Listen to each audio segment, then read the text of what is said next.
Welcome to this special Cups edition of Green Ball. I'm Marie Crowe. In this episode, we cross to Isobel Joyce with a wrap-up about the Women's T20 World Cup. We then head to the four corners of Ireland to uncover some great stories from the Irish Senior Cup and National Cup competitions. And in our segment, Answer Me This, we chat to National Men's Selector, Andrew White. Now, on with the show. Now, Isobel Joyce is with me and we're going to reflect on the Women's World Cup over the last few weeks. Isobel, we're going to start by going through the games because there were many different takeaways from them. Let's start with England and your thoughts on the performance. Yeah, well, I thought that, it was good to see the top order performed well with the bat. But then once we lost those wickets, our middle to lower order didn't fire. We probably went a little bit too hard and lost a lot of wickets very, very quickly. And that ended up in us only scoring 105, which is never going to be enough against England. However, we did do well to take as many wickets as we did. And Cara Murray in particular was impressive and bowled well on a pitch that suited spinners, but you still have to bowl well and set the right fields. So taking 3 wickets for her against such a big team was a really massive takeaway for the team and would have given her good confidence. Pakistan came next and there was an expectation that Ireland might have built on that England performance and potentially could have turned around and got the win, but it wasn't to be. Yeah, it was a strange one. The girls looked much more nervous against Pakistan, and perhaps it's because that was the game they targeted. A lot more pressure on them to perform. We didn't bowl well to Maniba Ali, who scored a century, and in that highlights reel, it was a funny one. We just kept on seeing her playing shots to bad balls. It wasn't, and not to take away from her achievement. She obviously scored 100 in a T20 game, which is amazing no matter what. But we didn't bowl well to her, and it's probably the disappointing thing for them, for the Irish girls, that they didn't perform well. Our plans weren't good and we didn't execute whatever plans we did have.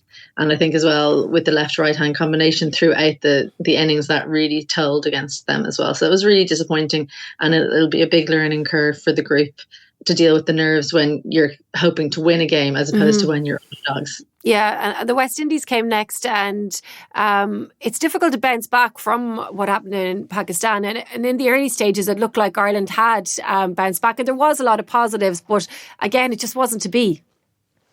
Yeah, it was a brilliant game to watch, especially I think if you weren't up for either team, it would have been good to watch, which can't be said about every game, but definitely better to watch if you're a West Indies fan than an Irish one. It was disappointing to lose it because it was one of those. West Indies actually had to really, really work hard for that win, and we lost it in so many little things that we did. So that's tough to take. I think as well, we just didn't play the innings well near the back end. Our lower order came in and tried to smash everything, and all they needed to do was, hand the strike over to Gabby Lewis when she was in, rather than try and score boundaries when they were joining her. And then, everyone just came in swinging, and we ended up at 135, where we easily could have got 150, and that would have been a comfortable victory. So again, that was a really difficult lesson to learn, and I'm sure the girls are still thinking about it. And our fielding as well. I mean, I think that was the heartbreaking thing for everyone watching, because we know the work that they've put in that area, and unfortunately, when that starts going wrong, it's really catching. And I mean that in their catching was bad, and it was like a cold. They all caught it, and luckily in the last game there was a good catch taken early on, and then that seemed to set the standard. But in this game, it really cost us, and I think a couple of people will be still having nightmares about some fumbles and some drop catches. But that being said, having fielded so poorly, to get that close to a top nation, albeit one that's going through a bit of a rebuilding phase, there's lots of positives to take from that. And the India game then was the last game, and heading into it, the expectation was, of course, that it would be India that would go through. When you were watching that, obviously the conditions were really bad. How did you think the girls were feeling that day? I think they were feeling pretty good, to be honest. It showed resilience. I think probably we'd be more used to those conditions than India. So even those small little things going into a game, you can feel like you have won over on your opposition. So that will have, I think that played into our hands a little bit going into the match. We caught really well in I mean, when we saw the images of how strong that wind was, that's really, really difficult with the ball swirling in the air. There's, I'm sure plenty of camogie and hurling players out there will tell you how difficult it is when it's in the middle of winter here and it's the wind swirling around. But if you drop it, it's not as much of a big deal as in a cricket match, obviously, because you don't get too many chances. So I thought we did that really well. And then after the absolute shambles of the start of the second innings, I mean, Orla Prendergast, she batted the way that she did throughout the tournament. And if you bat really attacking cricket like she does, you're going to have times when you get out like that. So I've absolutely no qualms with that. And then just a horror run out, those things happen as well. So for Laura, Delaney and Gabby to come together, I thought Laura really showed her leadership. She just looked like nobody was going to get her out. She was incredible. So I was really pleased for her that she, after being knocked down the order in the West Indies game, which I think looking back they'll think was a mistake. They should have sent her in to bat with Gabby. But that being said, she came back and she showed them why she's number 4. And I'm just sorry for those two that they didn't get to see how close they could get, or if they could get Ireland over the line if it hadn't trained. I don't think they could have scored any more runs. Even, like, I'm sure they were trying to keep up with Duckworth Lewis, but with the start that they had a lot of catching up to do. So, they'll be happy-ish with how that game went, but just sad they didn't get to finish it out. Yeah. So look, let's look at the broader picture there. And I guess the harsh reality is that they went to the World Cup and they didn't get a win, and that's not what they were going to be hoping for. Yeah, well, we're still without a win at a World Cup, and I really thought this was the tournament it was going to happen in. I do think a lot of these players will be at the next one, hopefully, if we can qualify for that next one. And they've gained a lot of experience in this one. And I mean, my old hockey coach, Mick McKinnon, used to always say you have to lose one to win one. And that group haven't lost all the games at a World Cup yet, if that makes sense. It's kind of like when they didn't qualify for the previous World Cup, they lost that heartbreakingly, and then they learned how to win to get through to this one. So hopefully they'll qualify for the next one, and then that's the time they'll come through. I mean, when we didn't win a match in previous World Cups, it did feel like we were the number 10 team and we weren't even really close to winning a match. And that didn't feel wrong, if that makes sense. However, this group is so much better than we were. And I don't mean that as a disrespect to the teammates that I had. We were playing in a different time. But I mean it as a good thing for our current group, that they're so talented and they've got such world stars. We saw Orla Prendergast being named in the team of the tournament, albeit as 12th. I think she should be in the team, to be honest. But so that's always good signs. And we haven't seen the best of that group yet either. We know plenty of players looking like they're starting to learn their trade, and plenty more to learn from here on in. So it is exciting, but I think things like not training under lights really cost us. That's very disappointing for the girls. I think that game that they had a lot of drop catches and poor fielding, that showed up. Also, it's the first time that management group have played in a tournament where you play the second match in a day where there's a double header and you don't have as much time to warm up. So that's a big learning curve for them, and they'll know how to go about it going forward, hopefully, if it's the same group. But I think that flustered us in that second game against Pakistan. Definitely easier playing the earlier match where you've got as much time as you want to prepare. So all those kinds of things are important, and that's why we need this group to stay together. Not only the players, but the management team around Ed and Glenn. After the tournament, Laura Delaney said that there's more to come for her side, that we haven't seen the best of them. But is this a setback now, the fact that they didn't win a game there and that would have been a target? I don't think so. I mean, we would have been expecting them to win because we're following them and we know how much improvement they've made and how much they have to make. But they are still ranked, and they were still ranked 10th, so they're not supposed to win, if that makes sense. Now they know that they beat Pakistan, and I mean, I wonder if playing in Pakistan worked against us in a way, because they got to learn more about us, come up with that, and they would have been targeting us, I'm sure, and they would have come up with very specific plans against us. So it was a bit of a a counter punch from them after a difficult series loss in Pakistan. And it was a resounding victory. Mm-hmm. So, no, I don't think it's a setback. I think they'll regroup, but they'll be disappointed with how it went. But hopefully it fuels further training, and it's a big summer coming up. It really is. And, ahead of the competition, we were talking about the age profile and how average age was 24. And that's just the number. There's a lot of cricketers within those young players as well. But moving past that now, we're going to have a team that's going to be even more experienced and mightn't have been the experience that they wanted in terms of victories, but they will have learned a huge amount, you'd feel, from the last month or so. Yeah, more than any other sport, I think cricket, it's an individual team sport. So you need performances to draw on yourself when you're in tough spots. So take Orla Prendergast, for example. She played incredible cricket against some of the toughest teams to play against in the world. So if she's in a tough spot or she's in a position where she can win a match, she's got the experiences from this World Cup to draw upon. She knows she's done that before. She knows she's hit that six or she's hit that spinner or she's run down the track against every bowler that played at the World Cup almost.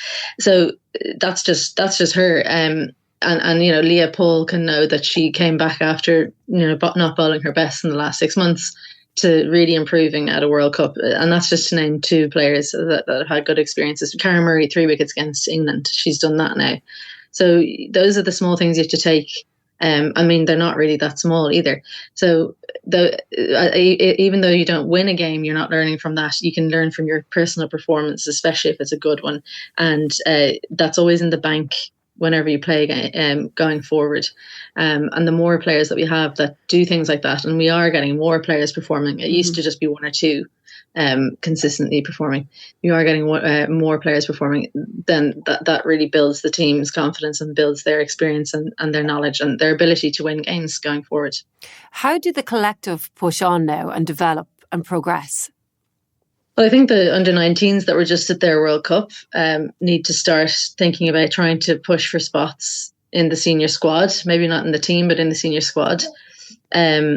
Rebecca Stokell unfortunately was injured and Rachel Delaney came out to fill her spot. So there's kind of a group of 16 there and a couple of players who weren't selected at all. And, Ava Canning's been injured. So there's a group of about 18 to 20 that Ed would be selecting from. But we want those under-19s that were just out in South Africa before the senior team to start pushing on. And I think that's going to be really important at the Super Series this summer. So I think the stronger that can get, the more those younger players can start performing, because we haven't really seen any of them do anything big in the Super Series. I think that'll be a sign that the general level is getting higher, and that's really the difference. The teams that get to the end, Australia, England, maybe not South Africa. They don't really have a great domestic structure, but they play around the world. Their international players play in the likes of the Big Bash and things like that. Those are the teams that do the best because they've got such a huge number of players to select from. So we need to broaden our base. So I think that's got to be the focus outside of just winning matches for the senior team.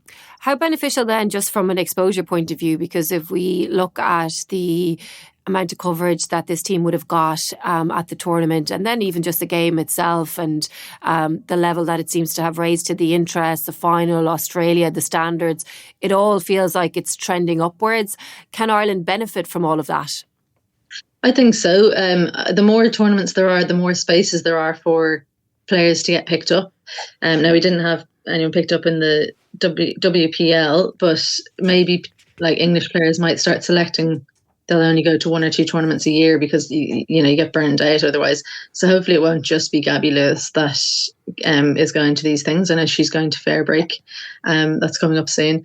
But you'd have to think if Orla's available that she'll be hopefully picked up in some kind of franchise. I'm hoping some kind of 100 team is eyeing her up. But you never know. There might be a couple more. Maybe if you perform against a country, they tend to pick you up as well. So maybe Cara Murray's in the shop winter. You never know. But yeah, so as long as we don't get left behind, it should be a rising tide. What's that phrase again?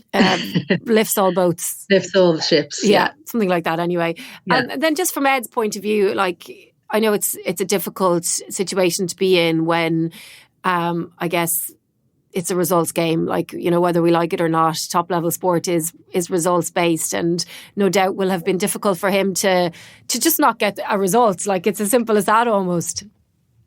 Yeah, I haven't spoken to him extensively about it yet. Obviously, I'm only just home myself, and I'll wait till I see him in person. He's not really we're not a phone family, I have to say, but he's someone who wins, and he's someone who performs at the top level, and he's a very gritty cricketer as well as good to watch. So it would have been tough for him not to win a match. And I think as a coach myself, and I remember saying this to another coach that I had before, when you send your team out and they're not doing what you coach them, you nearly want to tell everyone, this isn't what I told them to do.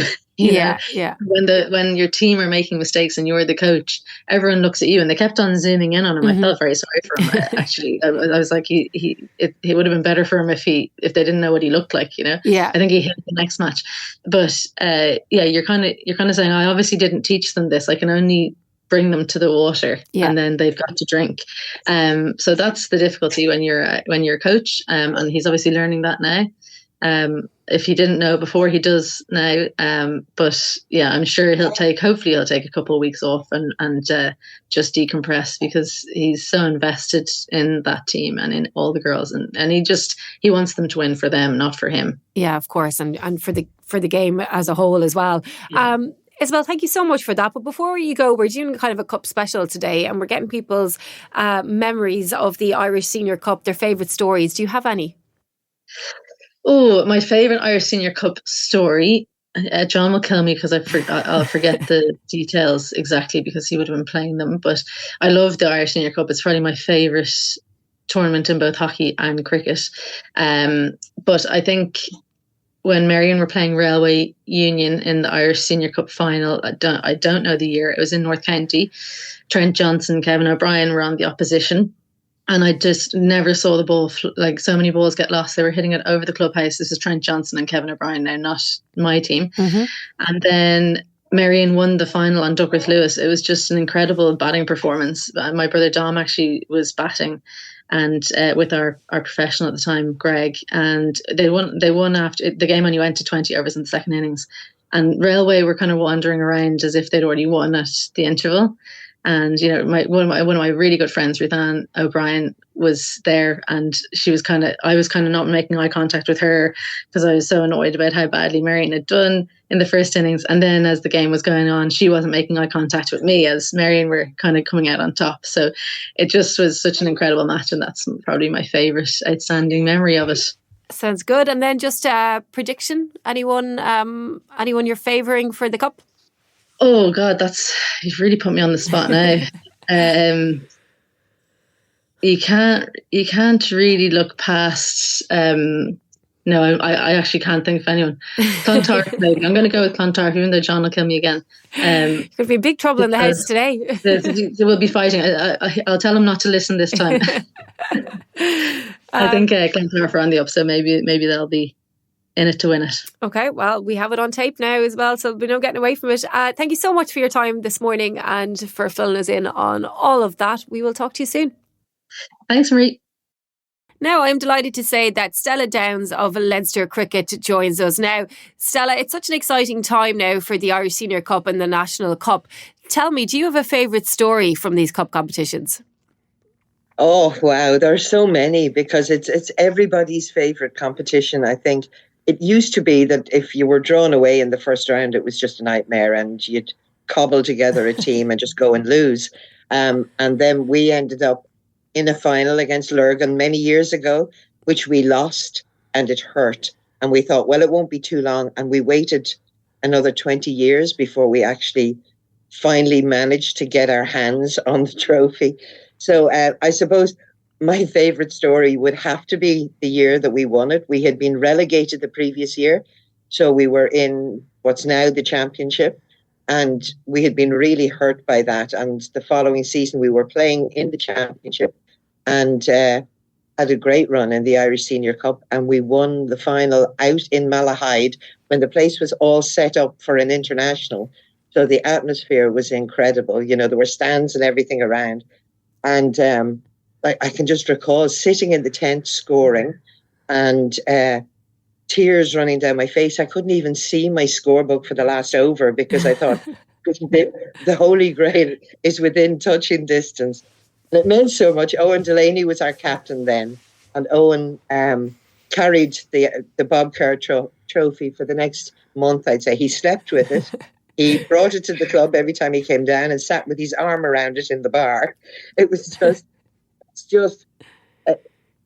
it's the premier competition, and it's the one that you really want to win. So I'll be forever grateful to Andrew Pointer, who scored a century that day and won it for us, because I really started to believe that it was never going to be ours. So that has to be my favourite story. And last year hurt getting to the semi-final and leaving it out on the field. So we'll be mad keen for this year. Celebrations aside, Stella, what does it do for a club to, as you said, get that Holy Grail? Oh, it's just, I don't know. It's a different feeling. I mean, we've been an incredibly successful club in the last probably 2 decades.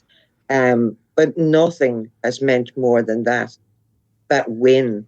You know, it's just, the whole competition is brilliant because you're playing teams that you don't get an opportunity to play. You're traveling outside your region, or you have visitors coming to you. And every match is just, it's an event, you know, because you have people traveling. So you're laying on food for them. You're laying on coffee in the morning. Everybody is kind of up from early in the day, making sure that everything goes well. And it always guarantees a crowd. It's just a really special competition. Mm-hmm. Yeah, well, I agree. The kind of the occasion side and the event and that part of sport is great. It kind of gives you those memories because it's something different. Absolutely. Yeah, I couldn't agree more. And, you know, you make so many friends in cricket right across the country because, you know, we're a small country, but the opportunity to play against clubs and make friendships with clubs in other regions is hugely important, you know. So looking to this season, who do you think is going to do well in both the Senior Cup and the National Cup? Well, I suppose I'd have to speak with my Leinster cap on and look at some of the ties. I've looked at the ties in the first round for both competitions. It'd be very hard to write off Pembroke. I think they have got such a strong side. And I suppose it will depend on their Irish players and whether they are free and fit to play in all rounds of the competition. But they'd be very hard to write off. And YMCA will be another one with the Tector boys there at the heart of the team. That's always going to mean that they're going to be challenging for it. And it's one that they have never won either. So I know that they will be very keen to get their hands on it. And then there's Balbriggan. You know, Balbriggan are they're an up-and-coming side, and Andre Botha has done phenomenal work with them out there, and they won the Premiership last year. So, you know, they're going to be a side to be reckoned with. So I'd say it could be any of them. But, of course, obviously, I'm going to say that the favourites have to be Clontarf, you know. So that would be my feeling for the Irish Senior Cup, you know, that it really is an open race. And, obviously, CIYMS are a phenomenal side from the NCU, and they would probably be at the moment the favourites for the competition, but anything can happen, and that's the great thing about it.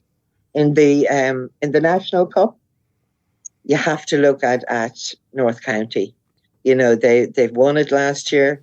They're a strong side, and again, it's a competition that they love. They won the Irish Senior Cup a number of times, and I think they'll be very hard to discount. But Rush could be in there in the shake-up too. You know, they're at home in the first round, and Rush is a difficult place to go. There's that strong Fingal support. So, yeah, it'll be a very interesting one. But my heart will be with Wexford Wanderers playing in their very first National Cup, because I'm a Wexford girl, and they were the first names out of the hat in the National Cup, and it'd be great to see them get a run in it. So, thanks, Stella. Those would be the predictions. It sounds like it's going to be really competitive anyway, that's for sure. We appreciate you taking the time and for sharing those memories with us, and we'll talk to you again soon. Thanks, Stella. Now, I'm delighted to say that Lawrence Moore of Northwest Cricket Union joins us. Now, Lawrence, we've been chatting about the Irish Senior Cup and the National Cup and getting people's memories and favourite stories from those competitions. Do you have any? Any favourite stories? Oh, okay. Well, unfortunately, I was never good enough as a player to even watch the Irish Senior Cup. So my favourite story of the Senior Cup's an umpiring story. In 2003, I think it was, I had done my umpiring exams, and as a kind of reward for passing, we done an exchange visit in Leinster. And there was 4 umpires, the late Eric Cook, Sam McConnell, myself and Jim Finlay went down. And for the life of me, I know I was umpiring at the Hills, and it was the Hills against one of the NCU sides. The other 3 guys were scattered around. I think Eric was at Railway Union, but whatever. We met up. We were staying in a B&B in Balbriggan, and we met up back as you did in those days at the Balrothery Inn before and after the games. And I drove down. I, for my son, was the only teetotaler among the 4. Anyway, long story short, after all the games was over, we arrived back. I think North County was the last match, so we met Eric there and we all drove back. Went into the B&B and picked up the hotel keys, and we were kind of that far through then. The girl gave me 3 keys. She says, there's 3 rooms, to work it out between yourselves. And we decided we'd head out. So by the time we get back to the B&B, the other 3 guys were like Curly, Larry and Mo. They were the worst for wear. So I was in no form for it, and I gave out the keys and put my head round the door, and I seen a nice big double bed. I says, this is mine here. There you are, Jim, there's yours. And so Eric got a room, I got a room, and Jim and Sam shared a room. And we get back up. Now, I noticed in the morning when I went down to waking Eric that there was 3 single beds in his room, and he was lying in the middle of them. So I was afraid to look at Sam's room to see what the story was there, because I knew I had a double bed. So when we get back home, we had to give a presentation to the union. Robin Glenn was our chairman, and Robin said, can you let me know how you get on? And I said, listen, it was great, a great experience. The umpire at the Hills, and Eric was at North County, and the Irish Senior Cup, my first ever involvement. But it was lovely to meet the players that you'd only read about before and seen clubs that you'd only heard about before. It was a lovely experience. And Sam McConnell got up at the back and he says, Mr. Chairman, I'm delighted that Lawrence had such a great experience. Number 1, he says, my weekend, it was probably the worst weekend of my life. I had to endure his driving on the way to Dublin. I then was sent to YMCA, which is probably the only ground in Ireland where you can't get a whiskey. And finally, Robin, Mr. Moore decided he would send me and Jim Finlay into a camp bed in somebody's cupboard. And that's where we slept. The 2 of them were in a wee tiny single bed. I didn't know this at the time, but they get the 3 keys, and that's where they ended up. So that's my memory of the Irish Senior Cup. Right, well, I think it's safe to say never go on a trip with you anywhere anyway, Lawrence. No, anything can happen. No. As a teetotaler, as a tight teetotaler. So what is it about the Senior Cup that is so special and that people love so much? Well, look, the Irish Senior Cup, as you probably know yourself, Mary, the Northwest sides of late haven't had a great record in the Irish Senior Cup. Look, it is the premier cup competition in the country, and everybody knows that. Despite the bad records, I remember doing an interview with Richard Key, the Donaghmana captain, a number of years ago, and asked him, when you start the season out, what's your priorities? And he says the 2 cups, then the league, and then your T20s and stuff. But the 2 cups were the Northwest Senior Cup and the Irish Senior Cup. Even then, when Northwest clubs were struggling, so it's a prestige, but it's become for Northwest sides, I know, almost the holy grail now at the minute. It's very elusive. So if you were to look at the upcoming cups, who would you identify as being in with a really good chance from your own region? From our own, well, look, I mean, you're always, Donaghmana have a home tie. They start off with a home tie against Carrick. Carrick, great year last year, but I think they've lost a few players over the winter. Donaghmana will always be very dangerous, especially at the home and cup competitions, and that's a game they'll think they can win. And then when you get into the second round stage, I mean, everything's going to be difficult after that. So Donaghmana, Brigade, and Brady as well, although Brigade and Brady have 2 very difficult games. Brigade are away to Pembroke, and Brady are away to Railway Union, so 2 very difficult games. Look, as I say, Marie, at this stage, we'd be hoping to get 3 or 4 teams through to the second round. That would be as far as I'd be looking. Okay, well, if you were to look at the wider competition then, who for you is favourite? Yeah. again, look, Warringstown last year were excellent. They've invested heavily. The whole infrastructure at the club looks really good. You're going to have to be looking at them. I know our Korean travel to YMCA. YMCA looks so strong, don't they? Look, those are the sort of sides. I know it's so predictable, but those are the two sides that I wouldn't want to draw. And as an outsider, as an outside chance, North Down, if they, it depends on what kind of sides. There's still another 8 weeks before the season starts and what kind of player recruitment there is. But as an outsider, maybe you'd be looking at North Down. But I think maybe YMCA, Warringstown again are one of the sides to watch out for. Okay, and what about the National Cup, Lawrence? The National Cup, well, the tie that stands out for me is County Kerry against St Johnstone.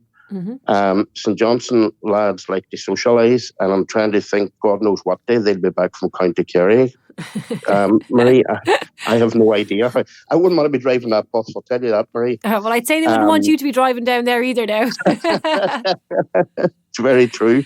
The National Cup has been a wee bit kinder. I mean, we've never won it, but it's been a wee bit kinder to Northwest sides. I'm looking forward to seeing Letterkenny, who are a fairly new side up here. They're playing Craiga in the first round away from home.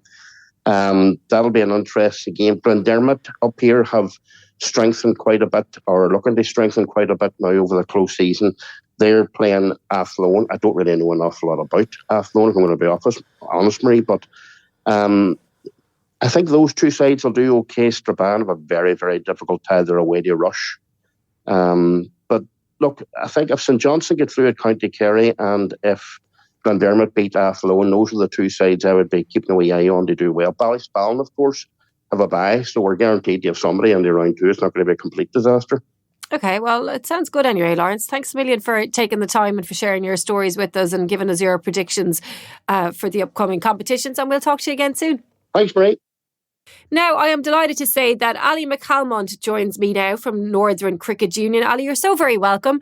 We're chatting about the Irish Senior Cup and the National Cup and getting people's memories and predictions. For you, do you have any special stories, any standout memories? Yeah, well, I mean, obviously playing in the All-Ireland Cups. My home club, Carrickfergus, we played in both the Senior Cup and the National Cup. And actually won the National Cup in 2014, which was a particularly special time for us, playing in the final there. In terms of the Senior Cup, to be honest with you, not a great record in the Senior Cup for myself. I never actually won a game, believe it or not. We always got knocked out in the first round.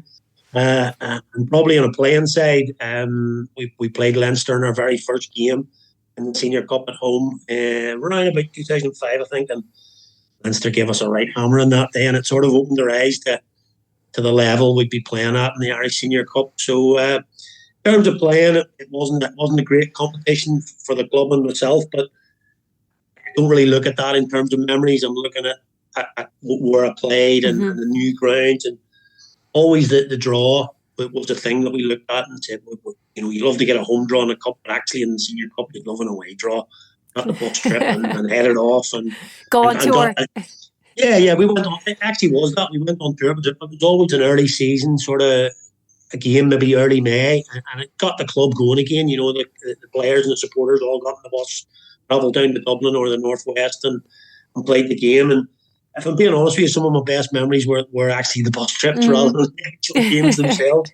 So, but I mean, you've seen over the last few years the social media about the competition and even the live streaming of the games and the finals. It just raised the bar a wee bit in terms of competition itself, and I think it's a fantastic competition now. Yeah, I've been hearing some lovely stories, and just even as you said, like being part of it, going on those trips, trying to win the games and represent your club. Not everybody gets to it. It's so hard to win a cup in any sport, but being part of it and being able to share those occasions with friends and family seems to be what it's all about, really. I think that's a huge thing. As I say, you get to play your league games. You pretty much play the same teams fairly regularly. So just that trip away to somewhere we have never been, some of the lovely grounds, especially now in Cork, especially getting a big trip down there. And I know some of the guys have been talking to in the NCU from the National Cup particularly, where you do get to see the I hate to use the word lesser clubs, but you understand what I mean. You know, down to see these new clubs that you've never been to before. And hospitality is a big thing as well. I know the Northwest guys really pride themselves on bringing people up to there and showing the hospitality of their union. And just even things like that, meeting people that you've never met before or once or twice and just catching up with them again. It's just what I'm trying to get across. It's not just about the cricket. Yeah. You know, when it gets to the finals, sure, it becomes serious and it becomes all that. But certainly first round, it starts to get the buzz going, and you know, when you get to meet people again, and it's a real good competition. I think both the Senior Cup and the National Cup. Yeah, and although not everybody can win, everybody starts out trying to win anyway. And if we're looking at the ties coming up and the broader picture of the cups, who do you think is going to be in with the chance from your own region first in the Senior Cup and the National Cup? Yeah, well, I mean, I hate to sort of bring it up here, but and start a wee bit of a rhyme maybe. But I think CI's win last year, I think that takes the NCU to the highest number of wins now. So I hate to start a wee bit of a rivalry between the unions, but I don't think that's an unhealthy thing. You know, I do think that's a good thing to have, a wee bit of rivalry between the unions. But CI, obviously, last year, that was their first ever victory in the Senior Cup, and they're a very, very strong side. And over the winter, come to their loss, but they've really strengthened again. You know, brought in a couple of New Zealand players and a couple of others, but I think their batting lineup, they've got Ross Adair at the top, and we all know what he can do. You know, he can win a game on his own, and then they've got a couple of guys there, Chris Doherty, and probably I think the most underrated player in the NCU in John Matchett. And the more people talk about him underrated, he becomes rated, if you know what I mean. But he's a real talented player and just holds them together, and he's done well last year in both the T20 and the Senior Cup.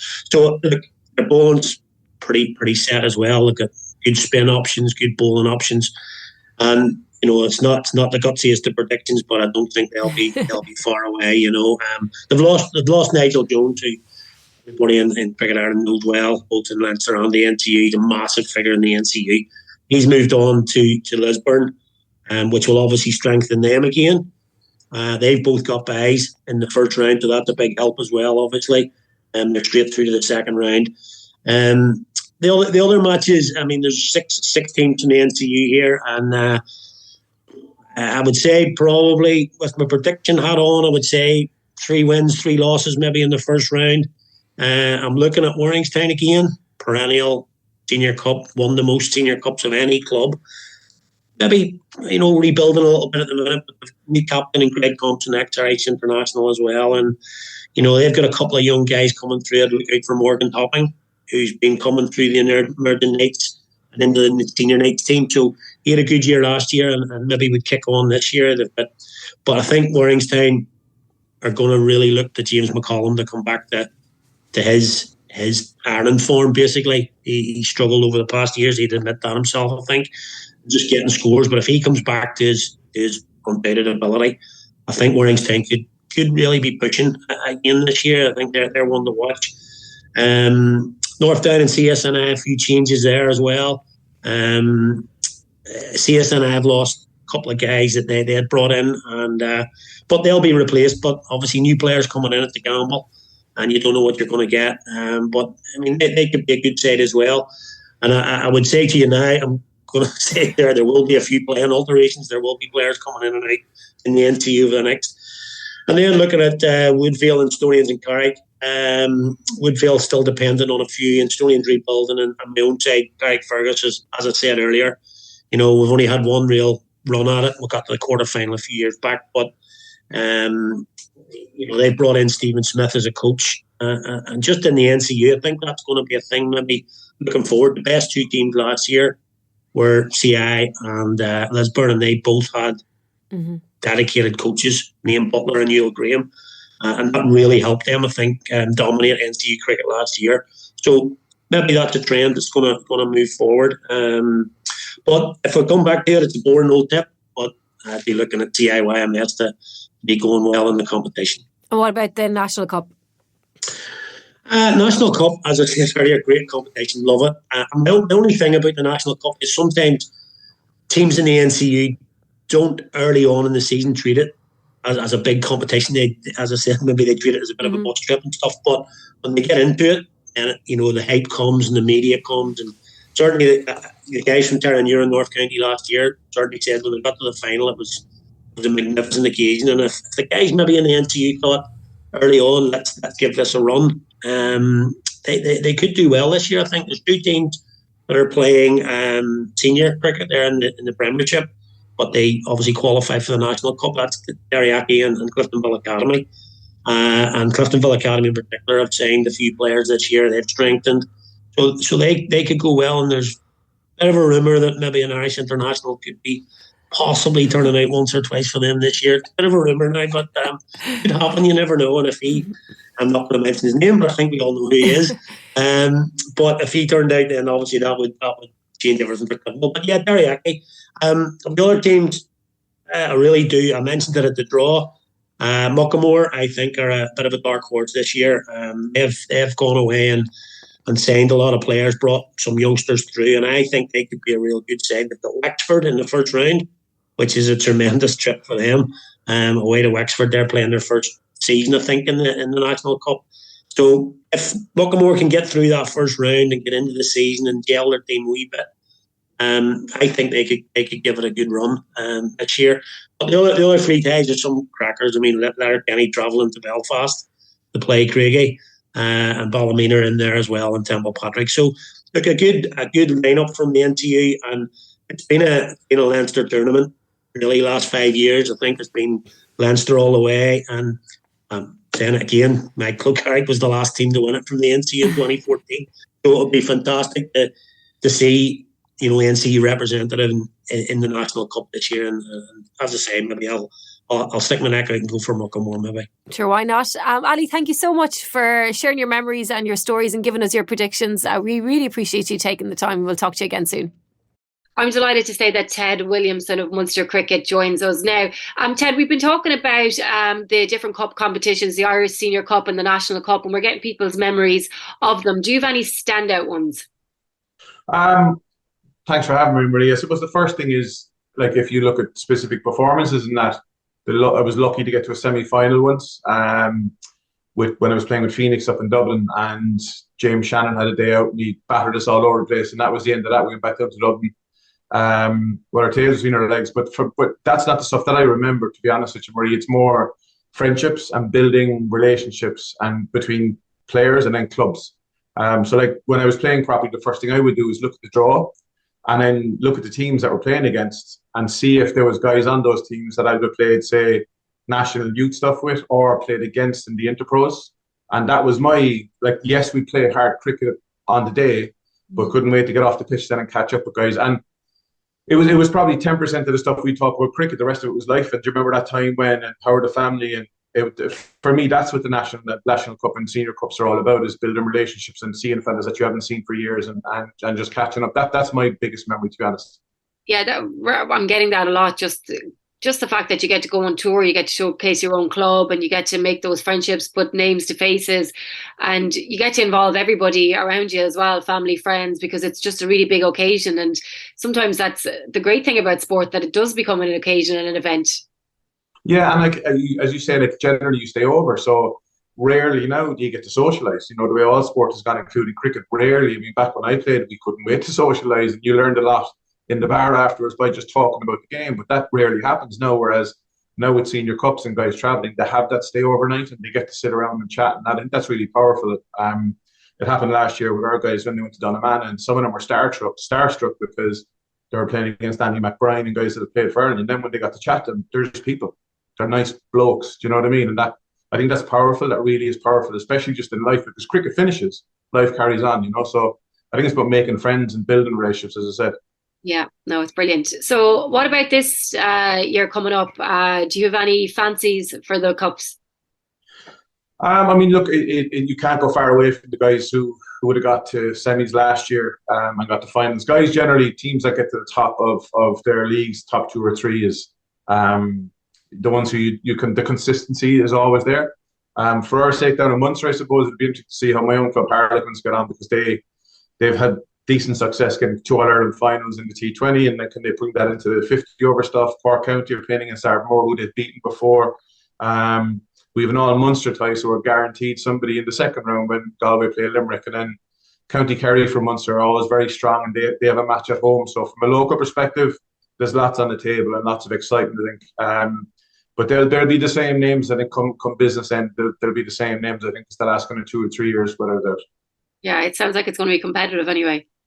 No doubt. And I think the great thing about it is that you're playing away a lot and you have to adapt. I mean, looking at it from a coaching perspective, now the first thing you do is you start talking about wickets and grounds and angles and players and, trying to do a bit of scouting, even ringing lads and that. So back in our day, we just rocked up, played and had a few pints afterwards. But now it's a case of there's a lot more detail goes into it, as you'd imagine. So I just think there's so much about it.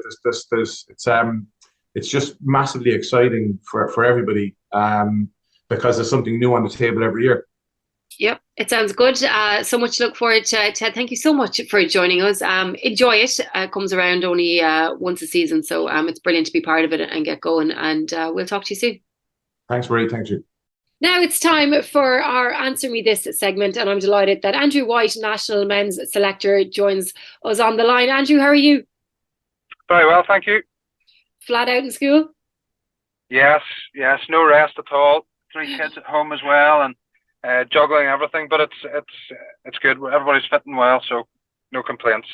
That's the main thing. So this new segment that we've had going out for the last few weeks has been working out great. Lots of really varied answers. So we're going to get to it if that works for you. So first of all, what do you enjoy most about cricket? I think I suppose now that I'm that bit older, certainly in terms of a playing contribution, things change. But I really love that team aspect. The camaraderie, a lot of friendships built up over the years, and I suppose from a club cricket environment, being able to travel around the country, seeing a lot of, I suppose, players not only you play against or have played with over the years, but some of the older players that have been around for a long time and have done so much for cricket. It's always nice to share chats with them around the boundary, and even the likes of the Irish Cup for me is a really great experience. Getting down to Dublin or up to the northwest and seeing some old friends that you don't see very often, even during the cricket season. But ultimately, I suppose it's about winning, isn't it? And it's a long day if you don't win. But then the other argument to that is, even if you lose, it's better than a Saturday afternoon in the shops. So I suppose it's win-win, isn't it? Yeah, that's actually a very good way to look at it. So growing up then, who was your sporting hero? That I wouldn't say I have one particular sporting hero growing up. I think, my brother and I would have played a lot of backyard cricket, back garden cricket. And then even, FA Cup finals, we would have gone out and tried to reenact the cup-winning goal and things like that. But I remember Mum and Dad took us to see Ireland-Australia in 1985 at Downpatrick, and Mum had taken me to the bathroom, and she lifted me up to the window to see Alan Border walking off after scoring 94, 95, 96 runs or whatever it was. And I suppose for me, that was my first memory of having seen somebody on TV and then seeing them in the flesh. And so I always had a soft spot for Alan Border. But I suppose really, as someone who's been involved in sport now for a long time, you take your hat off to anybody that takes sport to a new level. And you look at the likes of Tiger Woods or Roger Federer. Those guys are absolutely amazing. So they stick out for me. Yeah, that makes sense. All right. So when you were younger, what sports were you involved in over the years?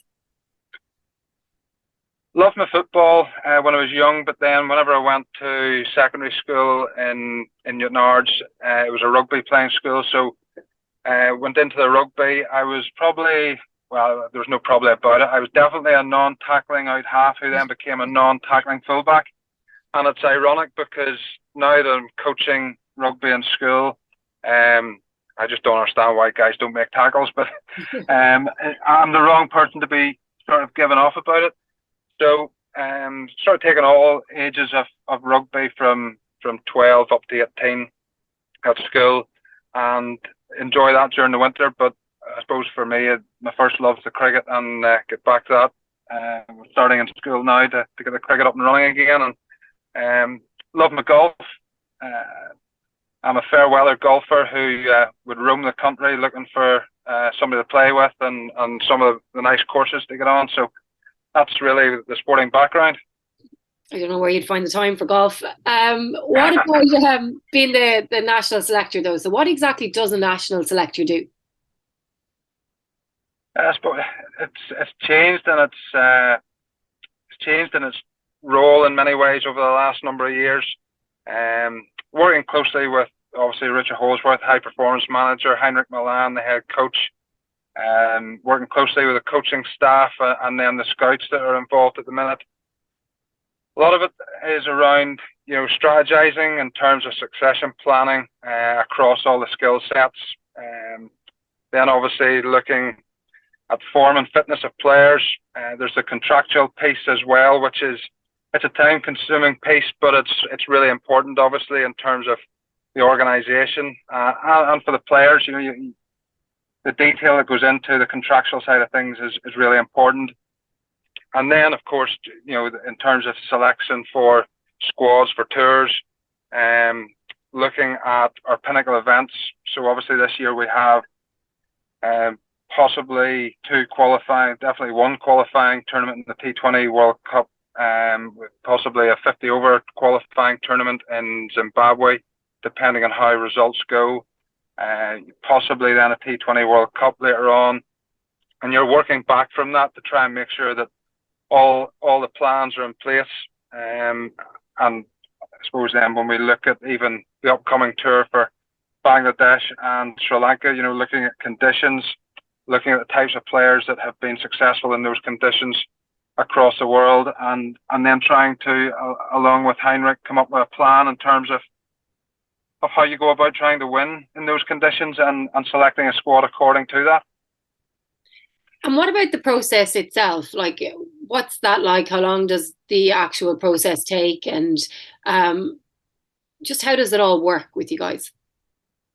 Yeah, I think it's certainly not a case of sitting down some evening and picking a squad of 14 or whatever. It's a several weeks long process. And if you take an isolated, let's take, for example, the selection for this upcoming tour that I've just mentioned, that's going back weeks, even a couple of months in the process, in terms of, being in constant touch with Heinrich.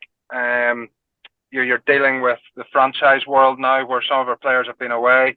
You're looking at their recovery time, given the volume of cricket that we're now playing. And you're looking then at, making sure the players are in peak physical condition for that upcoming tour. You're relying on the outstanding work that Scott Irvine does in terms of data on the opposition and even on our own players, data in terms of the conditions, the venues that we're going to be playing at, liaising with coaching staff and the scouts before really sitting down to finalise that squad. So it's a process which we try to do as diligently as possible.